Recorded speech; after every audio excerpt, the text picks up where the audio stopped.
Primera de Pedro, capítulo 1, y vamos a leer de los versículos 25 hasta el capítulo 2, versículo 5, son solamente 6 versículos, que dice así la palabra del Señor. Mas la palabra del Señor permanece para siempre. Y esta es la palabra que por el Evangelio os ha sido anunciada. Desechando pues toda malicia, todo engaño, hipocresía, envidias y todas las detracciones, desead como niños recién nacidos la leche espiritual no adulterada, para que por ella crezcáis para salvación, si es que habéis gustado la benignidad del Señor. Acercándoos a él, piedra viva, desechada ciertamente por los hombres, mas para Dios escogida y preciosa. Vosotros también, como piedras vivas, sed edificados como casa espiritual y sacerdocio santo, para ofrecer sacrificios espirituales aceptables a Dios por medio de Jesucristo. Amén. Hay una responsabilidad importante de cada cristiano. Ciertamente, Dios hace en nosotros. Primera de Pedro, capítulo 1, versículo 25. En adelante, necesitamos que la vuelva a leer. Primera de Pedro 1, 25 al 2, 5. Entonces, ok, continuamos. Muy bien. Bien, aquí podemos ver algo bien importante, que el Señor nos muestra que Él es el que nos ha salvado, Él es el que nos ha perdonado, Él es el que nos lleva a través de su Espíritu Santo. Luis, ¿le puedes bajar un poco a mi micrófono? A toda verdad. Y, sin embargo, de parte de Él, nos llama a tener una responsabilidad propia. Recuerdan hace un rato que leíamos el Salmo en el tiempo de oración, como dice ahí, recordaré mis votos, porque tenemos que nosotros también de nuestra parte comprometernos con el Señor. Y dice aquí el versículo 25, mas la palabra del Señor permanece para siempre, y esta es la palabra que por el Evangelio les fue a ustedes anunciada. Es la palabra viva, la palabra que nos fue anunciada. La palabra es, sí, la Escritura definitivamente, pero no solamente la Escritura. Recuerden ustedes que Jesucristo es el Verbo de Dios hecho carne, es la palabra encarnada. Y entonces nos ha sido revelado que Jesucristo vino a este mundo a morir y a salvar lo que se había perdido, a morir por lo que se había perdido y a salvarnos. Y Él es la palabra que nos ha sido revelada. Por el Evangelio ha sido revelada esa palabra, y esa palabra transforma vida de quien la escucha o no sirvió para nada en esa vida en particular. No estoy diciendo que no sirvió para nada el sacrificio de Jesucristo, pero la palabra o transforma la vida o no sirve para nada a esa persona en particular. Estoy siendo claro, no, espero que no se entienda que estoy diciendo blasfemo y que estoy diciendo que no sirvió para nada el sacrificio de Jesucristo. Pero es que si la palabra no transforma nuestra vida, entonces nos estamos engañando. Porque la palabra, cuando realmente impacta el corazón de un ser humano, esa persona ya no puede quedar como estaba. Esa persona, en el momento que la palabra de Dios, la presencia de Jesucristo entra en su vida y la revelación de Dios comienza a ser una realidad, entonces ya no podemos ser igual. Ya tenemos una transformación. Y la palabra nos transforma, nos hace seguidores de Jesucristo, servidores de Él. La palabra está disponible para todo aquel que crea pueda tener vida eterna. Y una vez que ya somos hijos de Dios, la palabra capacita al creyente para que con todo gusto y alegría cumplamos y aceptemos y cumplamos el mandato que Él nos da de predicar el Evangelio, de compartir esa semilla de vida y que esa semilla brote en otros corazones. Una persona que recibe la palabra y por la palabra recibe nueva vida, lo primero que anhela, y no lo primero y lo único, sino a lo largo de toda la vida, es el deseo de que muchos otros también reciban esa semilla de vida. Y la palabra también nos habilita para poder dar esa clase de amor no fingido de todo corazón, que en el capítulo 1 nos habló, el amor no fingido. Y el amor no fingido y el amor de todo corazón es lo más difícil de dar. Se puede amar a quien nos ama, eso es muy fácil. Si tú me amas, yo te amo. Si me tratas bien, te trato bien. Pero el amor que llega a ser incluso necesario en las relaciones familiares también, porque en las relaciones familiares hay tantas situaciones y ocasiones y circunstancias en donde dan ganas de decir, Señor, te lo llevas o te lo mando. Pero esa palabra, la presencia del Señor, es la que nos capacita para poder perdonar y amar incondicionalmente. La palabra nos hace amar de corazón y nos hace desear que muchos otros conozcan a Jesucristo. Y nos hace ser utópicos. Perdónenme, pero yo soy un utópico de Dios, de la palabra de Dios. ¿Saben por qué? Porque yo sigo siendo utópico creyendo que este mundo puede ser maravilloso en la medida que cada vez más y más conozcan a Jesucristo y el reino de Dios se establezca en sus corazones. Mi utopía es esa. Mi utopía es que todo el mundo conociendo a Dios, entonces haya paz, y ya no haya guerras, no haya guerras mundiales, ni internacionales, ni guerras internas en el corazón de las personas, ni guerras internas en los matrimonios, en las familias. Mi anhelo y mi utopía es esa, que el Señor reine en los corazones. Y es una utopía que hoy por hoy es una utopía, pero que va a cumplirse, porque cuando Jesús venga a establecer su reino milenial aquí en la tierra, entonces sí habrá esa armonía. Pero mientras tanto, el creyente toma la palabra le transforma y le impulsa a amar al prójimo, le impulsa a querer servir al necesitado, le impulsa a perdonar a quien le ha ofendido, le impulsa también a amar de corazón. Porque la palabra de Dios es presencia de Jesucristo en nosotros, es presencia de Jesucristo en nuestro interior y nos impulsa, esa es la palabra que encuentro, impulsa a querer dejar a un lado todo lo que nos aleja de Dios y nos aleja unos de otros. ¿Saben que cuando nos alejamos de Dios, nos alejamos unos de otros? Y en la medida que estemos más cerca de Dios, más fácilmente podemos estar cerca unos de otros. El Señor nos dice, mas la palabra del Señor permanece para siempre, y esta palabra les ha sido anunciada. Es la parte donde Dios actúa, revelando su palabra, trayendo su palabra y dándole vida en nuestros corazones.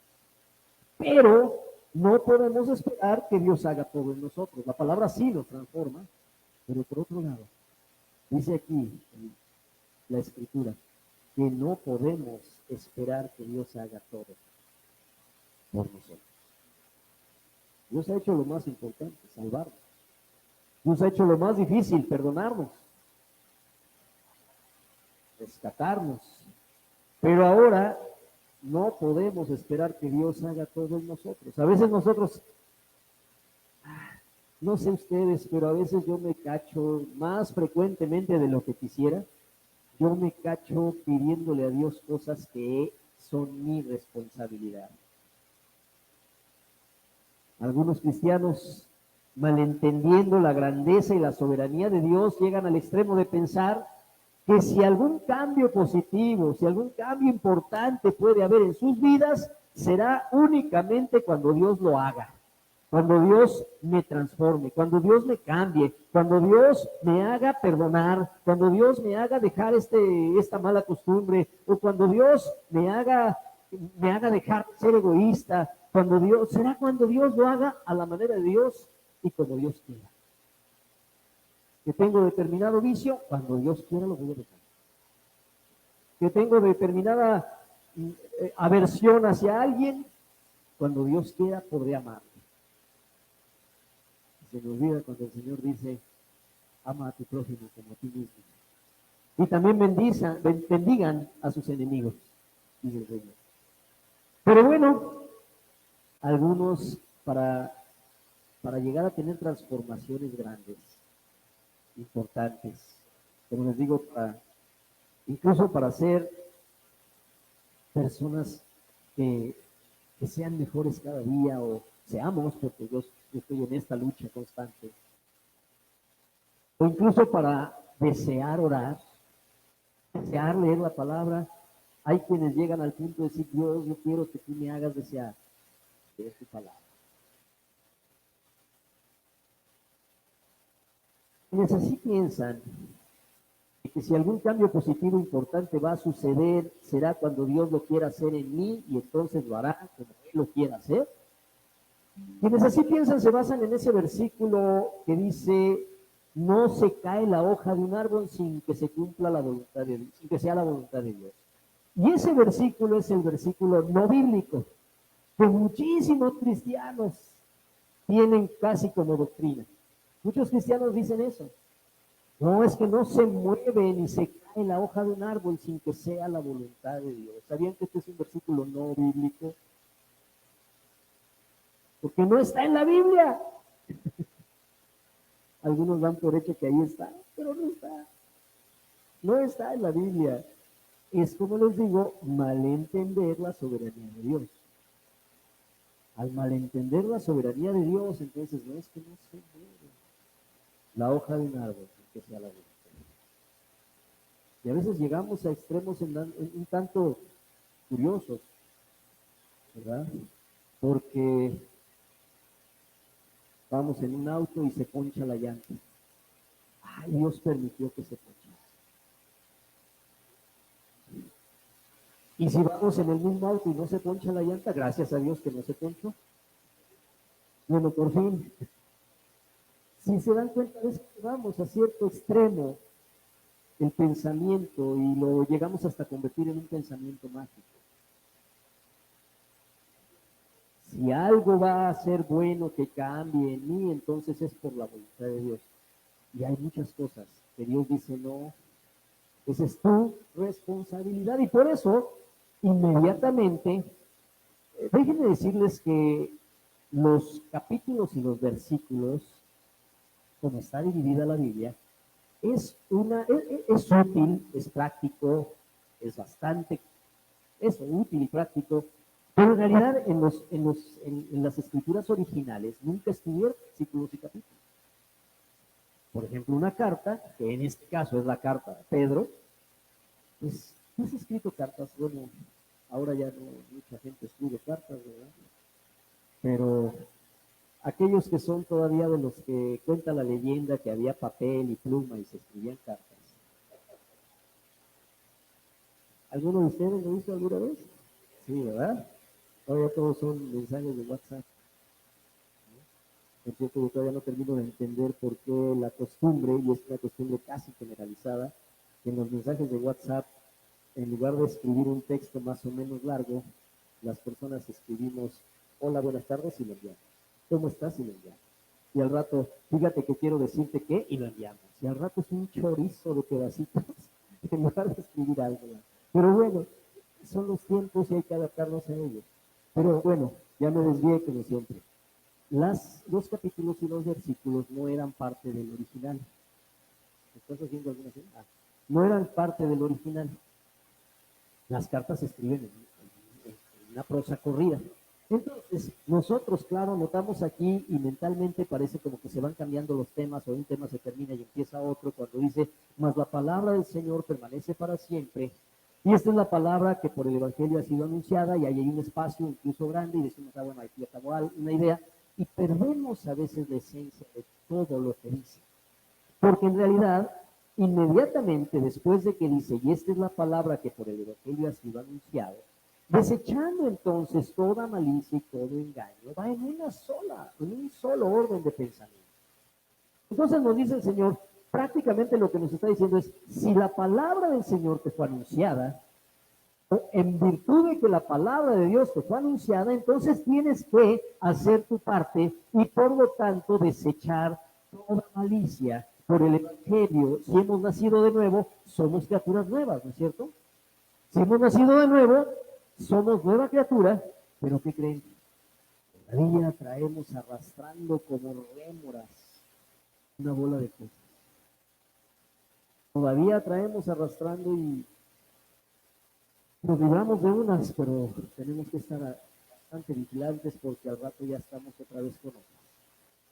Como rémoras van varias cosas en nuestra vida, en nuestra naturaleza antigua que las venimos arrastrando y que nos estorban para madurar en nuestra vida espiritual, en nuestra mejor relación con Dios y relación unos con otros. Y por eso el Señor nos dice, pero ¿sabes qué?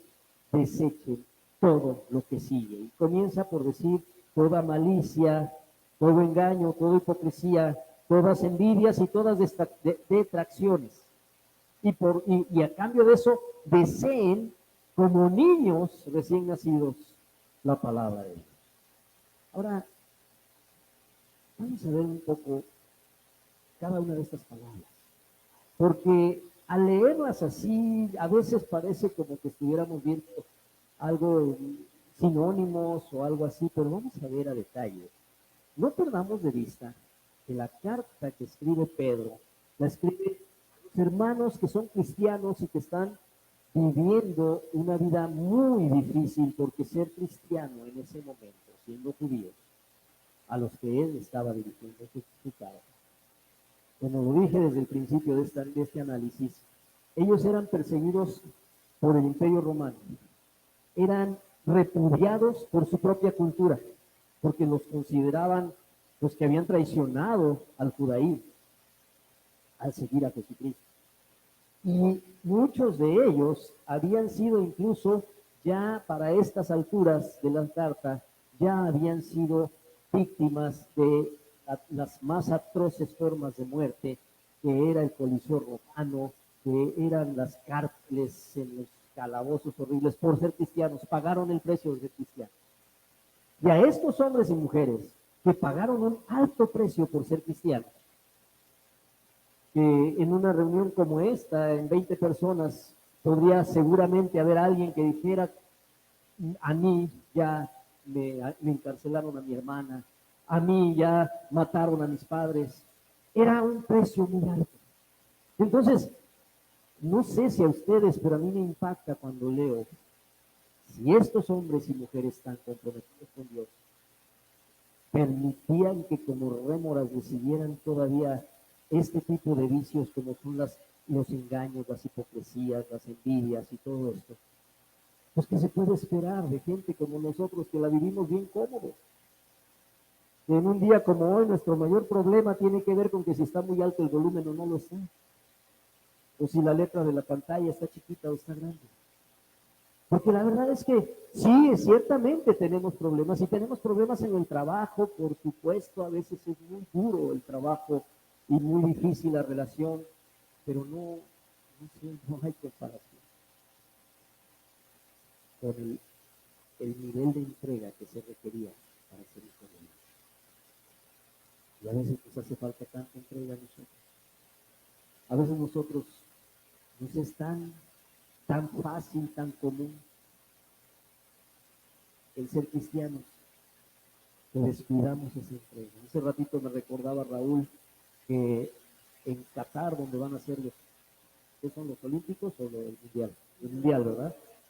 En Qatar, donde va a ser el mundial, es uno de los países donde más persiguen y matan cristianos. Hay cristianos que la pasan mal por seguir al Señor. Y aún cristianos aquí, Dios les dice, no se me entiende que son perfectos porque pagan un alto precio. No sé si estoy transmitiendo bien la idea del contraste. Si ellos que pagaban tan alto precio tenían que ser vigilantes de sus propias vidas internas, ¿cuánto más nosotros que no tenemos en este momento, por lo menos, que pagar un elevado precio por seguir al Señor? Y por lo tanto, con tanta facilidad podemos desviarnos del camino. Y le dice, deseche. Otra vez, ¿se acuerdan que comencé diciendo, hay veces que queremos que Dios nos transforme, pero hay cosas que Dios dice, Señor, quítamelo lo malicioso. ¿Saben cuál sería la respuesta de Dios? Quítatela tú. ¿Qué me andas pidiendo a mí? Señor, quítame lo engañoso y lo hipócrita. Así como no.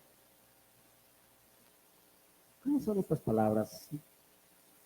Pues no es simplemente el diccionario, no es la gran ciencia esta. No les voy a decir que los busqué en el griego ni nada. Vamos a verlas en nuestro propio contexto, en español moderno. ¿Qué es la malicia? Y la malicia, dice el diccionario, que es toda intención oculta para perjudicar a otro. Esa es la malicia, una intención oculta para perjudicar a otro. Es diferente del engaño, porque el engaño es una acción o palabra para hacer creer algo que no es verdad. Es diferente, ¿verdad? Y también es diferente de la hipocresía, porque la hipocresía es fingir una cualidad o un sentimiento que no se tiene. De ahí de hipocresía, eh, la palabra hipocresía en ese contexto de la época era ser actor, porque el actor, recuerden ustedes, usaba máscara, una máscara, por eso se habla de ser sincero, sincera. Se usaba una máscara para entonces hacer una caracterización de un personaje, eso era un actor. Entonces, hipocresía es fingir una cualidad. Por supuesto, yo puedo fingir que soy otra persona en el teatro, o una virtud que no se tiene. Y finalmente, la palabra detracción significa difamar o criticar injustamente. Es detracción. Criticar o difamar injustamente. Me regreso tantito. Porque yo creo que a todos nos vienen ideas o ejemplos. La malicia es la intención oculta para perjudicar a otros. Les mandé por vía del chat de la iglesia, y a quienes no estén en el chat se los voy a enviar también por otra vía, un video de un hombre que analiza, un hombre que es un cristiano muy comprometido, que analiza muchas cosas de nuestro tiempo, y entre las cosas que analiza, y no voy a decir el nombre para que no me lo bajen de Facebook, pero entre las cosas que analiza a una empresa muy importante y muy poderosa que entretiene a los niños. Eso es malicia, cuando a través del entretenimiento a niños, que uno podría decir, ¿qué puede haber más inocente que una película infantil? La malicia está que dentro de esa película infantil hay toda una enseñanza y un adoctrinamiento encaminado a los planes y los propósitos de Satanás, para decirlo de manera que no me lo bajen de Facebook. Pero todos están entendiendo. Esa es malicia, cuando se hace algo con una intención oculta para perjudicar. Y normalmente el malicioso tiene una apariencia de buena onda. El engaño, otra vez, es hacer creer algo que no es verdad. Y ahora, podemos señalar a la gran empresa maliciosa, pero lo dije como el extremo de ejemplo. Pero ¿cuántos actos maliciosos no solemos nosotros de vez en cuando hacer o perpetrar? Cuando hacemos algo que puede perjudicar, aunque sea mínimamente. Porque nosotros tenemos el problema de que pensamos que hay pecaditos así como que, ¿cómo le decimos? Mentiras piadosas, ¿no? O piadosas, mentirillas. Y si nosotros hacemos algo como para perjudicar, piensa cuántas cosas podemos hacer con malicia. Porque alguien en el trabajo nos está estorbando para nuestro crecimiento. A lo mejor podemos hacer algo, por ahí un correo. Yo no digo que lo hagas tú, pero es tan fácil. Es tan fácil esas pequeñas acciones que llevan malicia. ¿Cuánta malicia puede haber a veces en una situación de resolver un problema en el matrimonio, que en lugar de resolverlo lo empeoramos? ¿Cuánta malicia puede haber cuando se es hijo, cuando se engaña para conseguir determinado permiso o algo así? Total, la malicia es la intención oculta y el engaño es hacer creer algo que no es verdad. Entonces, Si yo, por ejemplo, aquí, ustedes ven al gran pastor que es bien bueno y que nunca se aleja de Dios, y todos ustedes piensan que yo oro todos los días de 5 a 10 de la mañana y que leo mi Biblia y que no paro de leerla y de ser el mejor esposo y el mejor padre. Y además yo dejo que ustedes crean eso, estoy siendo alguien que engaña. ¿Por qué? Porque ni leo mi Biblia, ni oro de 5 a 10 de la mañana, ni leo mi Biblia tanto como quisiera, ni soy el mejor esposo ni el mejor padre, porque la riego muchas veces sin darme cuenta y oras con todas las intenciones. ¿Para qué más que la verdad? Y entonces, si yo permito que ustedes tengan una imagen de mí como el santo y perfecto, es engaño, porque es acción o palabra para hacer creer algo que no es verdad. Y la hipocresía es fingir una cualidad o un sentimiento que no se tiene. Es esa típica caricatura del abrazo con el puñal en la mano. Fingir, fingir que te quiero mucho. Yo finjo que te quiero mucho, hermana Hortensia y Ventura, cómo los quiero, pero dejaron de venir 15 días en mi caso, les hice, ni me acordé de ustedes, es más, ni siquiera me acordé que eso existía. Pero ahorita que los veo, qué gusto, cómo los extrañé.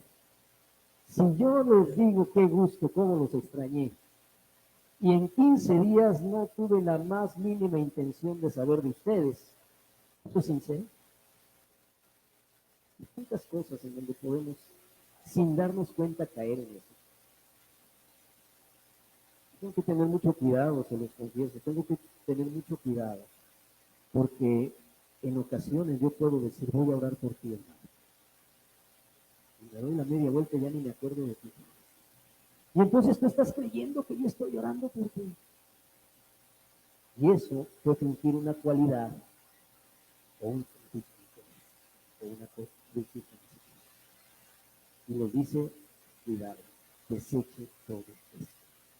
Finalmente la hipocresía es difamar, injustamente criticar a alguien. Me llamó la atención que las 3 primeras tienen que ver con esa actitud negativa interna, en donde quiero dar una imagen hacia el exterior.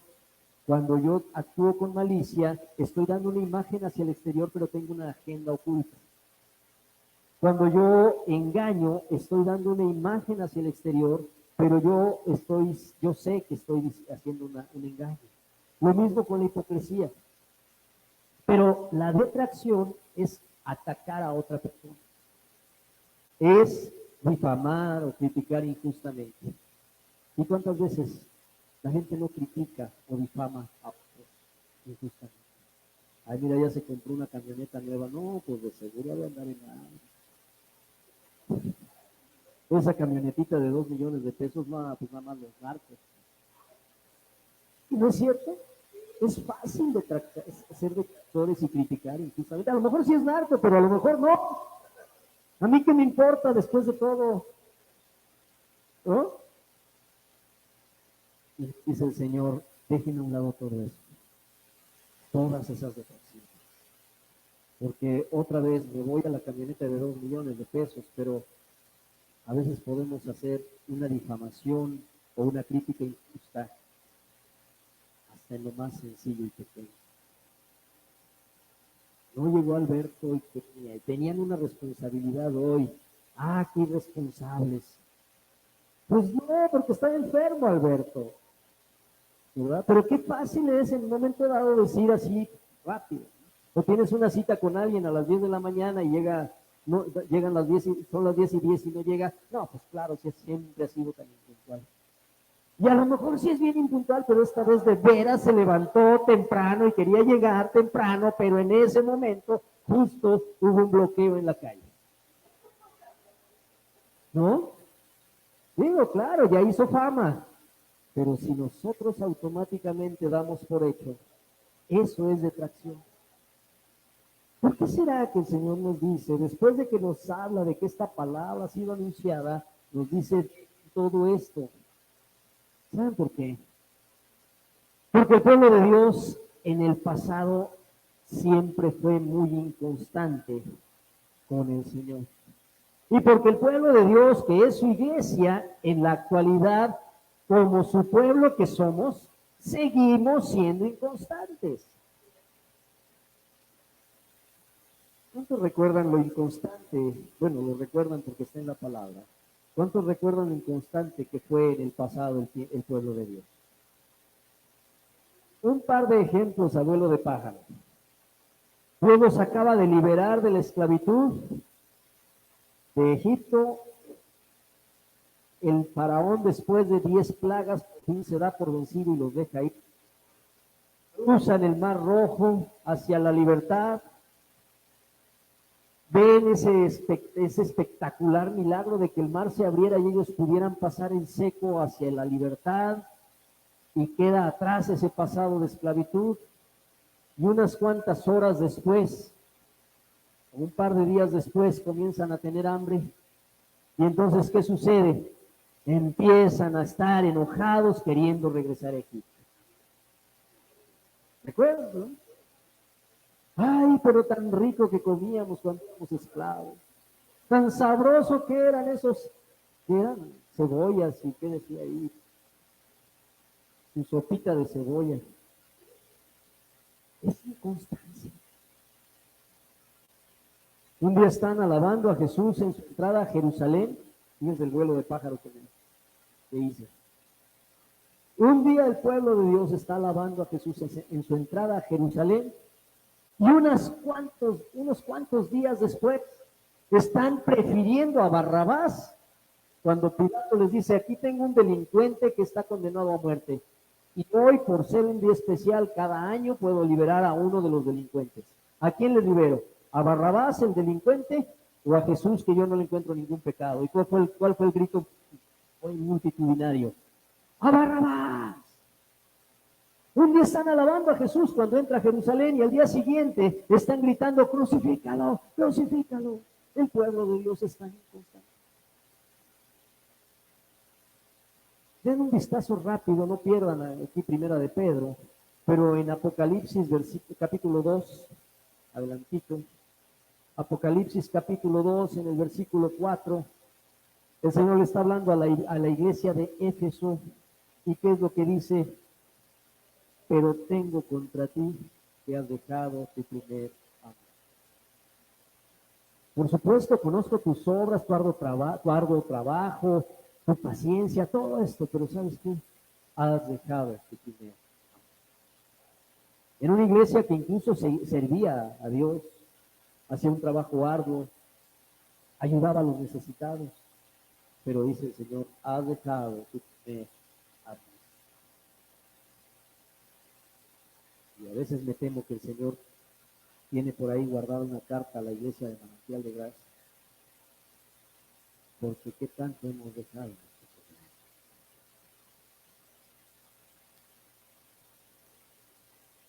Perdón, que puse un callo. Pero los que estuvimos enamorados siendo solteros lo recordarán. Esa mujer que está ahí, que se llama Alma,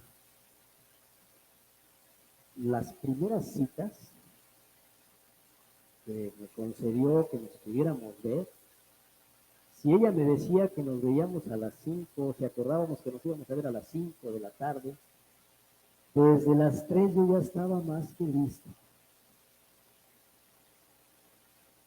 A las 4 yo ya estaba en camino, porque no se me fuera a hacer tarde en esas 5 cuadras de distancia que nos separaban. Y antes de las 5 yo ya estaba ansioso porque dieran las 5 a tocar el timbre. Sí. Pasan algunos años y me dice: pasas a casa de mi mamá y me recoges a las 5.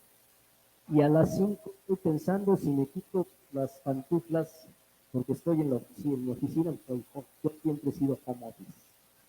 Antes me sentía raro, pero ahora ya veo que todos lo hacen, así que yo llevo muchos años siendo home office. Y me dice: pasas por mí a las 5. Y a las 5 estoy pensando si le doy el último toque y me quito las pantuflas y me subo al coche por ella. ¿Qué significa eso? Que he dejado mi primer amor.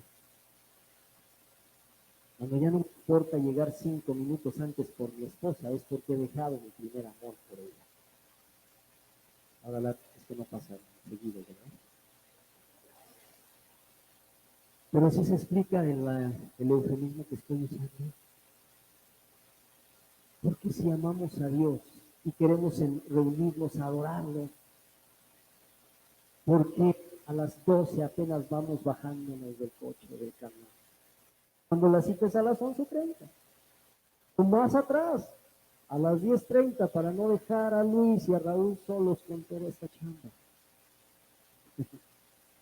Porque vaya que es chamba preparar todo esto. Pero bueno, ya me desvié como las abuelitas. Apocalipsis 4:15, a la iglesia de la Odisea, le dice, no era 4:15, era 4, exactamente. ¿Eh?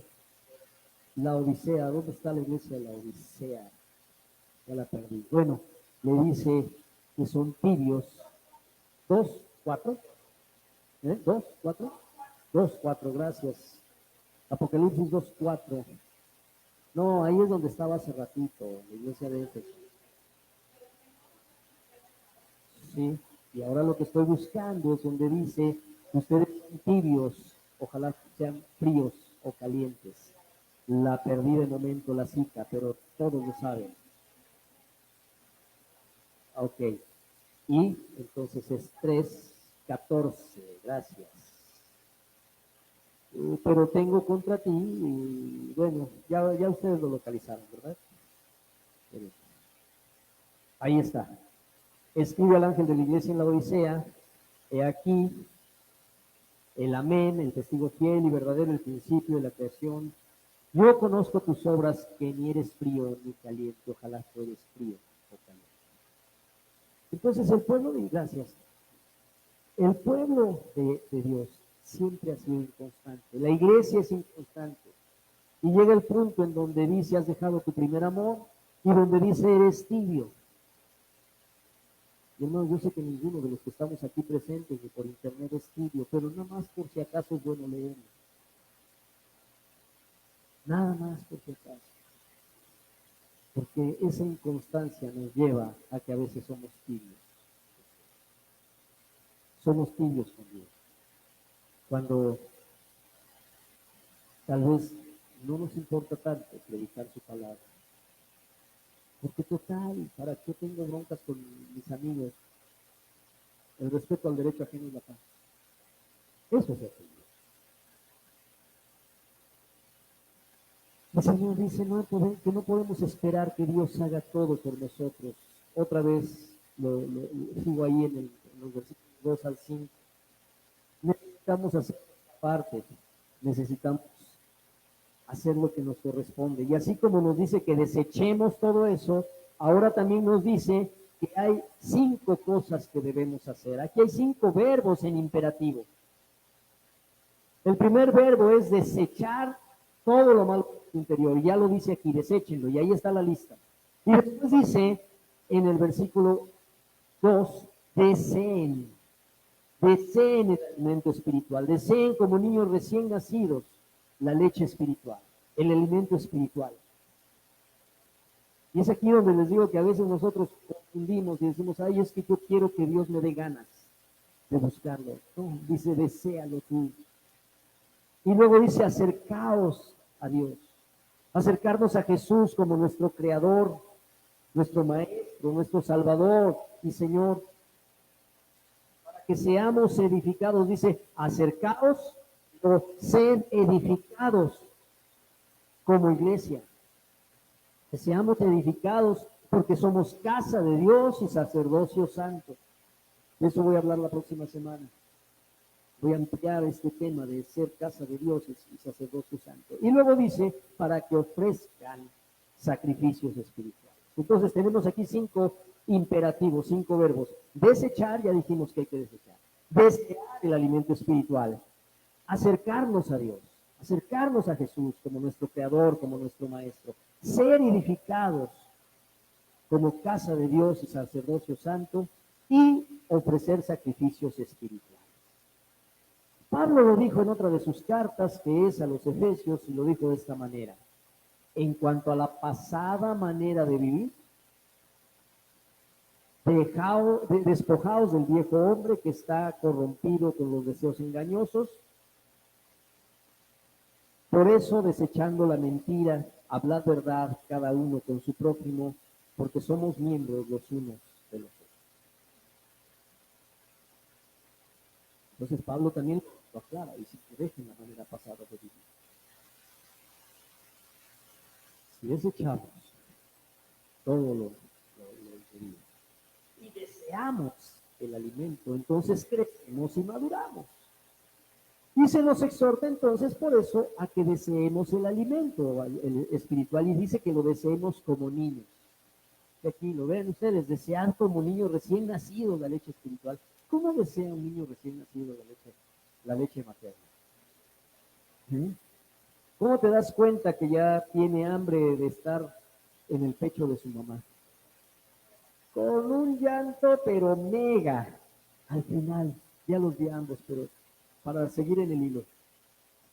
Con un llanto, y cuando empieza ese niño recién nacido a llorar por alimento, se va a calmar cuando digan ya, tranquilo, estoy ocupado. Estoy ocupada, dice. Déjame dormir otro rato. ¿Qué hace ese niño cuando le dices déjame dormir otro rato? Pues si al principio no lo oíste, va a agarrar vuelo y va a llorar más fuerte. ¿Y cuándo se va a calmar? Cuando finalmente esté en el pecho de mamá. Desead como niños recién nacidos la leche espiritual con ansia. Y dice, si es que experimentamos la bondad del Señor. ¿Cuándo fue la última vez que deseaste de esa manera la palabra del Señor? Orar, estar con Él un rato en oración. ¿Cuándo fue la última vez? Pues que sea hoy la siguiente vez. Deseemos. Es indispensable que tengamos hambre por la lectura de la palabra, de toda la palabra. Y no solamente de los pasajes y los versículos que nos dan ánimo y consuelo, porque Pablo le escribe a Timoteo diciéndole, toda la escritura, toda, es inspirada por Dios. Y es útil para enseñar, para redarguir, para instruir en justicia, a fin de que el hombre de Dios sea enteramente perfecto y enteramente preparado a toda buena obra. No solo deseemos esos pasajes que nos van a dar ánimo, consuelo, esperanza, deseemos la palabra de Dios y leámosla constantemente, porque saben una cosa, algunas veces cuando leas un pasaje de la Biblia, igual y dices, está bien, ok, no me dijo nada, pero esa palabra queda sembrada como semilla en el alma y en el espíritu, y el Espíritu Santo sabe en qué momento vas a necesitar echar mano de esa palabra, y entonces te la va a recordar. Y entonces te va a decir, en ese momento en particular te va a decir, ¿recuerdas cuando aquel rey pidió un tiempo más de vida? Y tú te vas a quedar, ay, ya no me acuerdo ni cuál rey, pero sí es cierto, yo lo leí. Entonces, en ese momento la palabra cobra vida para ti. Aunque cuando lo leíste dijiste, bueno, está interesante. En algún momento vas a leer sobre Elías que lo alimentaron los cuervos y tú dices, está padre y está bonito, pero y en cierto momento, en determinadas circunstancias, el Espíritu, a lo mejor hasta se te olvidó que lo leíste, pero el Espíritu va a venir a recordar, como dice Susi, esa palabra me sirve. Y así cada uno de nosotros. Entonces deseemos alimentarnos de la palabra. Y luego dice aquí, acercándonos a él, versículo 5, ustedes sean edificados como piedras vivas para ofrecer sacrificios espirituales aceptables a Dios.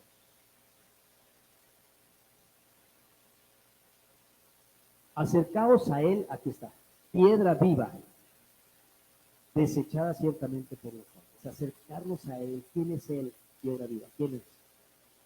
¿Eh? No los oí. Jesucristo. Debemos acercarnos, desear la leche espiritual y acercarnos a Él. Y saben, aquí dice que nos acerquemos a Él, que es piedra viva. No nos estamos acercando a un niño pequeño en Belén. Sí es bonito en Navidad recordar que Jesús una vez fue un niño en Belén, pero no nos estamos acercando al niño en Belén. No es el pequeño niño que al que hay que vestir y arrullar. No, no nos acercamos a un niño indefenso, nos estamos acercando a Él que es piedra viva. La piedra del ángulo, dice en este pasaje. ¿Y qué era la piedra del ángulo? En las edificaciones antiguas era necesario, no puedo saber cómo explicar todo eso porque solo si alguna vez lo puede explicar un arquitecto, pero lo que he leído es que en las construcciones antiguas de la época había el arquitecto elegía una piedra especial, una piedra pulida, perfectamente cuadrada, y la ponía en el ángulo, por eso se llama la piedra del ángulo. La ponía en el ángulo de donde partirían las líneas para la edificación. Esa piedra era fundamental porque era la línea a través de la cual iban a guiarse para construirlo todo. Y en algunas, también leí que en algunas construcciones como los arcos, había una piedra del ángulo que si esa piedra no estuviera, el arco se cae. Recuerden que era una arquitectura de la antigüedad. Y entonces aquí nos habla de que Él es la piedra viva, la piedra del ángulo. Jesús no es el bebito que en Navidad celebramos, claro que bueno, celebrémoslo, pero no se quedó como bebito indefenso que hay que arrullar y que hay que vestir. No, Él es la piedra viva, Él es el castillo fuerte en donde estamos seguros. Él es la roca de nuestra salvación, dice la Biblia, dicen los salmos. Es la piedra del ángulo, el cimiento en el que se apoya todo el edificio que es la iglesia. La iglesia solo tiene sentido por Jesucristo.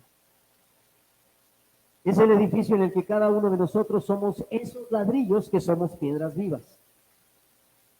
Cada uno de nosotros formamos ese edificio. Y todos juntos, todos unidos, formamos la casa espiritual, versículo 5, en donde habita nuestro amado Espíritu Santo.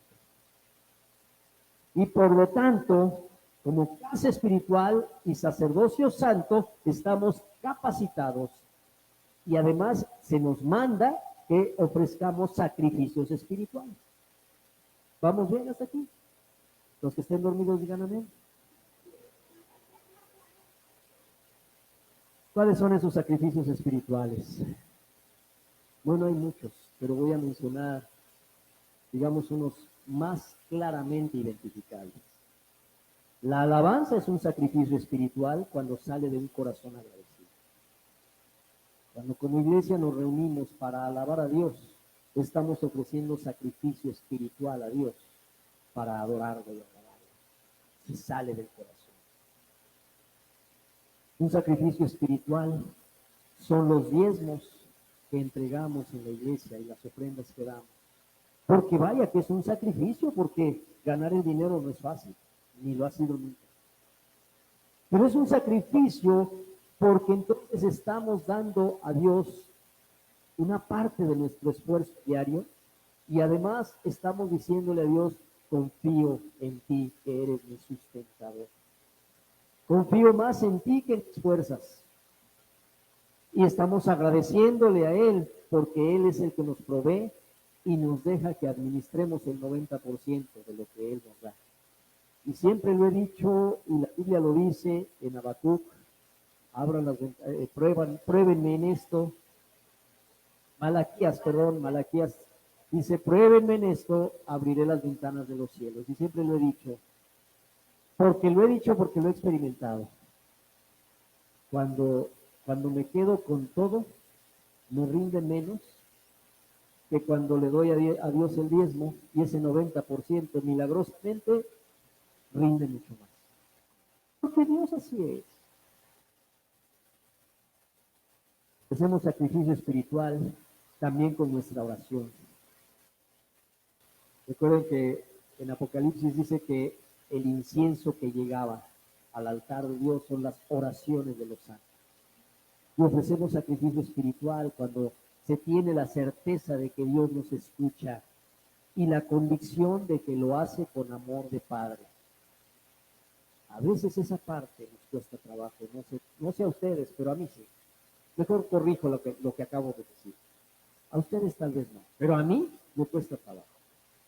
Me cuesta trabajo especialmente cuando hay oraciones que yo he hecho a Dios y me da la impresión que Dios o no me oyó o me dijo que no o no le importó, porque no veo resultados.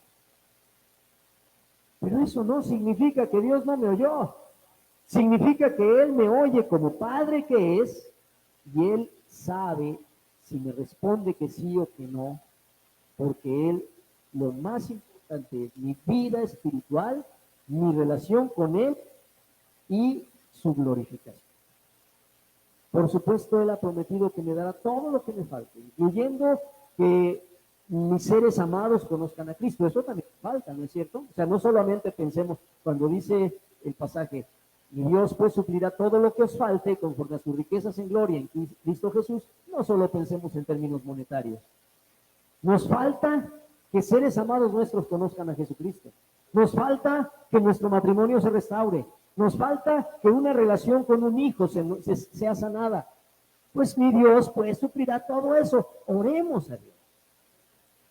La oración es un sacrificio espiritual cuando se tiene la certeza de que Dios nos escucha. Cuando oramos y decimos, ¿quién sabe?